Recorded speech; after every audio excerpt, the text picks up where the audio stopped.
বন্ধুরা, আশা করি তোমরা সবাই ভালো আছো। আর একটা মিনি ব্লগ নিয়ে চলে এসেছি। এই মিনি ব্লগটা দেখলে তোমরাই হয়তো হাসবে, কারণ আজকে দেরি করে উঠেছি আর ভেবেছিলাম কেক বানাবো, তাই জন্য আমি কেক বানানোর সব জিনিসপত্র নিয়ে এসেছিলাম। তো আমাদের ভুল ছিল এই কেক বানানোটা, কারণ আমি বানিয়েছি চকলেট আর মা বানিয়েছে ফ্রুট কেক। তো তোমাদের দেখিয়ে দিচ্ছি আমার নতুন জুতোটা। তো দেখতে পাচ্ছি কেক বানাতে বানাতে আমাদের কোনো কিছু রান্নাও হলো না, আর কিছু হলো না। কেক বানাতে গিয়ে আমাদের সব জিনিস নষ্ট হয়ে গেছে। তোমরা দেখতেই পাচ্ছ ফ্রুট কেক হয়নি, পুরো শক্ত ইট হয়েছে। আর আমাদের ভুল কোথায় ছিল আমরা জানি না।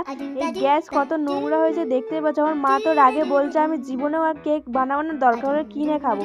ভাই রে ভাই, কেক বানাতে গিয়ে কত সমস্যা যে আমাদের পড়তে হলো। আর কেকগুলো লাস্টে হয়েছিল পুরো শক্ত ইটের মতো। আর আমার মায়ের ফ্রুট কেকটার কথা জিজ্ঞাসা করবে না, কারণ মাথা পুরো ফেটে যাবে। তোমরা দেখতে পাচ্ছ গ্যাসগুলো দাদা কি হয়েছে, তোমরা শুধু দেখো।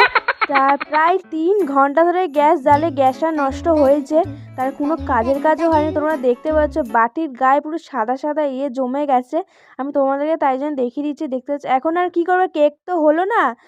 আর সন্ধেবেলায় আমি আর কি করব, তাই জন্য আমরা সবাই মিলে আগুন পোয়াচ্ছিলাম। আমি আগুন পোয়াচ্ছিলাম, মা বললো চাউমিন এনেছি খেয়ে যা। এই দেখো চাউমিন এনেছিল মা, আর পপকর্নও ভেজেছিল মা।